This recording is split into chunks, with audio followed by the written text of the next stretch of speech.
Murid sekolah rendah di Taman Pinji Mewah menjaga keselamatan anak ketika di sekolah atau di luar rumah mengelak kejadian itu berlaku. Jadi malam tidak berlalu apa yang saya harapkan semua kita mesti jaga macam-macam isu sekarang yang keluar di media sosial Isnin lalu. Kepala Sejarah Bentong Superintendent Zaiha Muhammad Kahar berkata satu laporan polis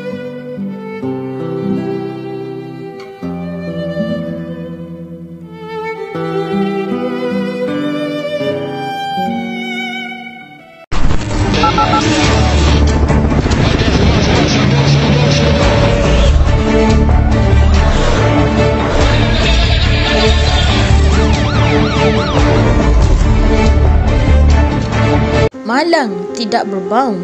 Itulah perkataan yang sering kita dengar dalam kehidupan seharian. Maksud penculikan. Penculikan dalam undang-undang jenayah bererti mengambil seseorang tanpa kerelaan, biasanya bagi menahan tanpa kebenaran atau tanpa menurut undang-undang yang sah. Ini mungkin dilakukan bagi tujuan wang tebusan atau langkah awal bagi jenayah lain atau berkait dengan pertikaian penjagaan anak. Punca kes ini berlaku adalah kerana kelalaian ibu bapa. Sikap ibu bapa yang tidak mengambil berat tentang keselamatan anak mereka kerana sibuk dengan kejayaan mereka. Ramai ibu bapa yang membiarkan anaknya berseorangan menunggu di sekolah selepas habis waktu sekolah. Seterusnya, kanak-kanak yang tidak dilatih untuk meminta kebenaran bila keluar rumah. Kanak-kanak yang keluar rumah tanpa memberitahu keluarga mereka amat berisiko tinggi dengan kes penculikan. Apabila di luar rumah, mereka akan bertindak mempercayai orang di sekelilingnya. Akhir sekali, sikap masyarakat yang tidak mengambil berat terhadap persekitaran sekelilingnya. Masyarakat yang tidak bergani bahu untuk mencegah isu ini telah membahayakan nyawa seorang kanak-kanak.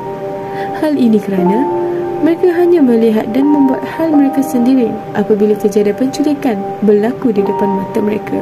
Kesan kes penculikan, kesan fizikal. Mangsa akan mengalami gangguan fizikal penafian tentang perkara yang berlaku. Memori terjejas, kurang peka, mengalami kekeliruan dan perasaan takut perkara yang sama akan berulang. Kesan emosi. Mangsa akan terkejut, bimbang, rasa bersalah, murung, marah, trauma dan rasa tidak berdaya. Kesan sosial. Mangsa akan sering mengelak daripada melibatkan diri dalam aktiviti riadah bersama rakan dan keluarga. Mangsa akan hilang kepercayaan terhadap semua orang. Peranan ibu bapa. Ibu bapa perlu sentiasa peka dengan keadaan sekeliling anak mereka. Mereka perlu diberi perhatian yang lebih. Bapa perlu menasihati mereka agar tidak bergaul dengan orang yang tidak dikenali supaya tidak termakan pucuk rayuan mereka. Kawalan ketat di sempadan. Sistem kawalan ketat perlu dilakukan oleh pihak berkuasa seperti polis, askar dan pasukan petugas kebangsaan. Hal ini supaya penculik dari luar atau dalam sempadan tidak mudah lari. Penguatkuasaan undang-undang. Pihak kerajaan bertanggungjawab mengambil pelbagai inisiatif.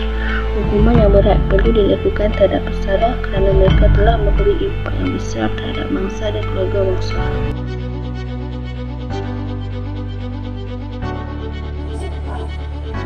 Teori yang pertama iaitu Seksyen 360 kerana kesesaan dalam kurungan penculikan masa sehingga memisahkan masa daripada ibu bapa atau penjaganya yang sah.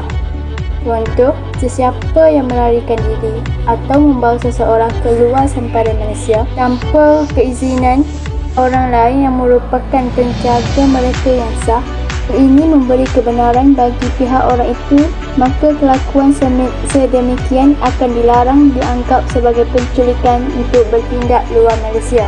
Seksyen 361 Kanun Kesesaan. Contoh, sesiapa yang mengambil kanak-kanak di bawah umur 14 tahun dalam kes lelaki atau di bawah umur 16 tahun dalam kes perempuan atau orang yang tidak siuman secara sah dipisahkan daripada penjaganya, maka kelakuan hendaklah disifatkan sebagai penculikan daripada penjaga yang sah.